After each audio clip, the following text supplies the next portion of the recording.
अस्सलाम वालेकुम, कैसे हैं आप सब। वेलकम है आप सबका आपके अपने YouTube channel my own garden पे। वीडियो स्टार्ट करने से पहले हमेशा की तरह एक हम्बल सी रिक्वेस्ट है कि अगर आप मेरे चैनल पे फर्स्ट टाइम आ रहे हैं तो काइंडली मेरे चैनल को सब्सक्राइब कर दें, और अगर आपको मेरी वीडियो अच्छी लगती है, इन्फॉर्मेटिव लगती है, तो मेरी वीडियो को लाइक भी कर दें। आप सबका बहुत बहुत शुक्रिया। गर्मी जो है वो अपनी पूरी आबोताब के साथ जारी है, लेकिन ये है कि कल से थोड़ा सा मौसम में हल्का सा बदलाव आया है। अब देखते हैं कि ये बदलाव कब तक चलता है। बादल वगैरह जो हैं वो कल भी थे और आज भी हल्के फुल्के जो हैं वो बादल हैं। हल्की फुल्की सी घंघरज भी है बादलों की, लेकिन ये है कि प्रेडिक्शन तो नहीं है बारिश की। अब देखें कि मौसम जो है वो क्या जो है वो रंग बदलता है। तो प्लांट्स जो हैं वो कुछ थोड़ा सा बेहतर हैं जो इस मौसम की तब्दीली है इसकी वजह से, और इस टाइम पे थोड़ा जो उनका स्ट्रेस लेवल था वो भी कम हो गया है, क्योंकि अब धूप कल से नहीं है, हल्की है, लेकिन ये है कि वो शिद्दत वाली धूप नहीं है। तो प्लांट्स ज़ाहिर है जब बहुत ज़्यादा तेज़ धूप होती है तो उसमें काफ़ी ज़्यादा घबराए हुए रहते हैं और डिहाइड्रेट भी बहुत जल्दी हो जाते हैं, मिट्टी जल्दी ड्राई हो जाती है। लेकिन यह है कि जब इस तरह का वेदर हो तो मिट्टी जो है बहुत जल्दी ड्राई नहीं होती, और ज़ाहिर है जब मिट्टी के अंदर नमी मौजूद रहेगी तो हमारे प्लांट्स भी स्ट्रेस में नहीं होंगे। तो साथ साथ अपना जो गार्डनिंग का काम है वो डेली बेसिस पे तमाम गार्डनर्स जो हैं वो करते रहते हैं, तो मैं भी ऐसे ही करती हूँ।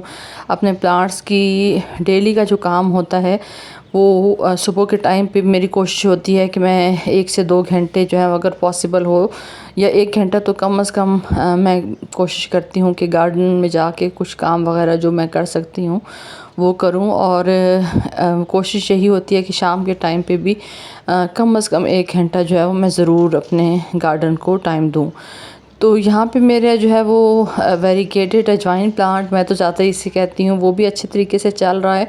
थोड़ा सा पिछले दिनों ये स्ट्रेस में रहा है गर्मी की शिद्दत की वजह से, लेकिन अब आगे थोड़ा सा टाइम और मुश्किल है। उसके बाद ये है कि उम्मीद तो है कि ये अच्छे से आगे ग्रोथ जो है वो इसकी हो जाएगी। इस छोटे डिस्पोजेबल ग्लास के अंदर मैंने वो वाली जो कटिंग आप लोगों के साथ शेयर की थी वेरीगेटेड आइपोमिया की, उसको मैंने वहाँ से निकाल के उस पॉट में से और इस डिस्पोजेबल ग्लास के अंदर लगा दिया है, क्योंकि यहाँ पे थोड़ा सा इसको सेपरेटली जगह मिलेगी तो ये अच्छे से आगे ग्रोथ करेगी। तो ये जो मदर ऑफ मिलियन कह सकते हैं, चिपटे लीफ वाला ग्रीन वाला जो वैरायटी है, इसकी जब भी मैं आती हूँ यहाँ पे तो मुझे अच्छा लगता है कि इसकी जो बेबी प्लांट्स हैं उनको मैं इस तरह से हटा के, तो एक जो ग्लास के अंदर मैंने इसके पहले से प्लांट लगाए हुए हैं उसके अंदर मैं इनको रख देती हूँ कि जैसे ही इनकी ग्रोथ स्टार्ट होगी तो मुझे ये बहुत खूबसूरत और क्यूट लगते हैं, ख़ास तौर पे इनकी जो छोटे प्लांट्स हैं।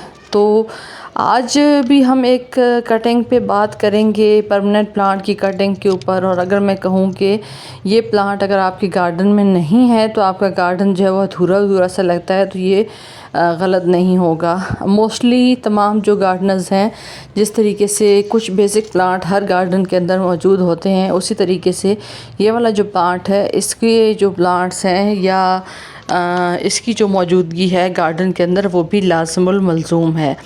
तो ये आप देख रहे हैं एक डिस्पोजेबल ग्लास के अंदर मैंने इसके जो हैं वो कुछ कटिंग्स लगाई थी, और माशाल्लाह से उसका जो रूट बाउल है उसके अंदर से कटिंग्स जो हैं वो ड्रेनेज होल से निकल के बाहर की तरफ आ रही हैं।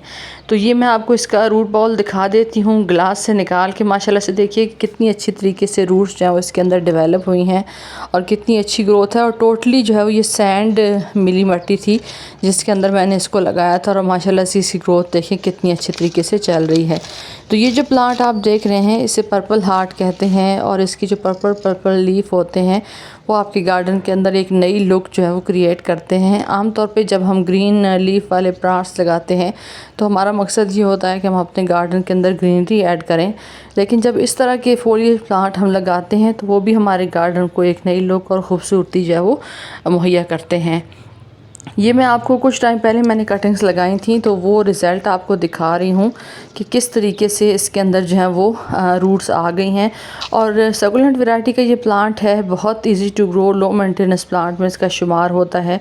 और अगर आपके पास ज़्यादा तादाद में फोलिएज प्लांट नहीं हैं तो आप इस प्लांट को ज़रूर अपने गार्डन के अंदर ऐड करें। अगर आपके पास ज़्यादा टाइम भी नहीं होता गार्डनिंग को देने के लिए, तब भी आप अगर इस प्लांट को लगाएंगे तो आपको बहुत अच्छा लगेगा अपने गार्डन के अंदर ऐड करने में।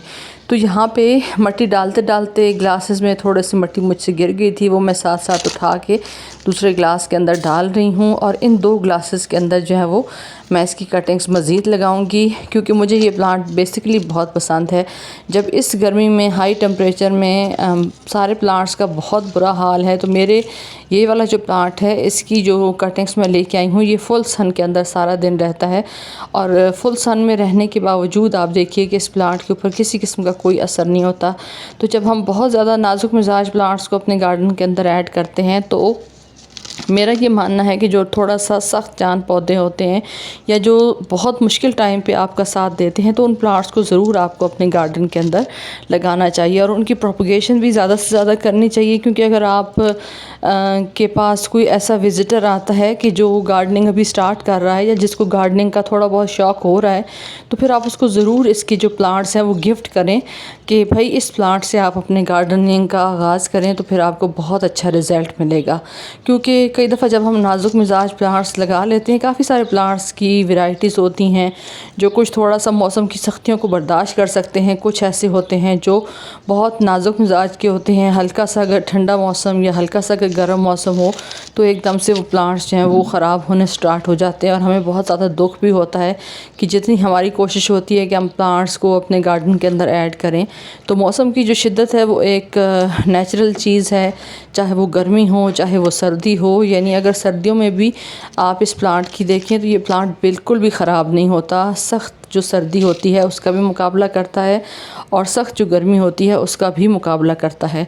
तो फिर मेरे ख़्याल में जो नाजुक मिजाज प्लांट्स हैं उनके बजाय अगर आप इस तरह के सुपर हार्डी प्लांट्स को अपने गार्डन के अंदर ऐड करें, उनकी प्रोपगेशन करें, साथ अपने जो फ्रेंड्स फैमिली मेम्बर्स या आपका जो फ्रेंड्स का सर्कल है उसके अंदर अगर आप देखते हैं किसी को प्लांट्स का या गार्डनिंग का शौक़ हो रहा है, तो इस तरह के प्लांट्स की प्रोपगेशन करके आप उनको भी गिफ्ट कर सकते हैं। और अगर आप अभी गार्डनिंग स्टार्ट कर रहे हैं तो इस प्लांट को ज़रूर अपने गार्डन के अंदर ऐड करें, क्योंकि जितनी ज़्यादा आपको टाइम से नॉलेज होगी गार्डनिंग की, तो ये प्लांट आपकी बहुत ज़्यादा हेल्प करेगा। वैसे अगर आप इसको फुल सन के अंदर रखना चाहें, जैसे कि मेरे ये जो प्लांट्स इनकी कटिंग्स मैं लेके आई हूँ ये फुल सन के अंदर रहते हैं, यानी सुबह की धूप से लेके शाम सूरज गुरूब होने तक की धूप जो है वो इसके ऊपर पड़ती है। लेकिन आप देख रहे हैं कि बिल्कुल भी इसके ऊपर किसी किस्म की बर्निंग नहीं है, ना इसका फोलियज ख़राब हुआ है। तो आप इसको ज़रूर धूप में भी रख सकते हैं। शेड में रखेंगे तो थोड़ा सा हल्का सा फ़र्क पड़ेगा, यानी उसकी खूबसूरती मज़ीद उसमें इजाफ़ा होगा, कमी नहीं होगी। और इसके ऊपर किसी किस्म का पेस्ट का अटैक नहीं होता। सिंपल गार्डन सॉइल के अंदर आप इसको लगाएं तब भी बहुत अच्छे तरीके से चलता है। Thanks for watching. अल्लाह हाफ़िज़।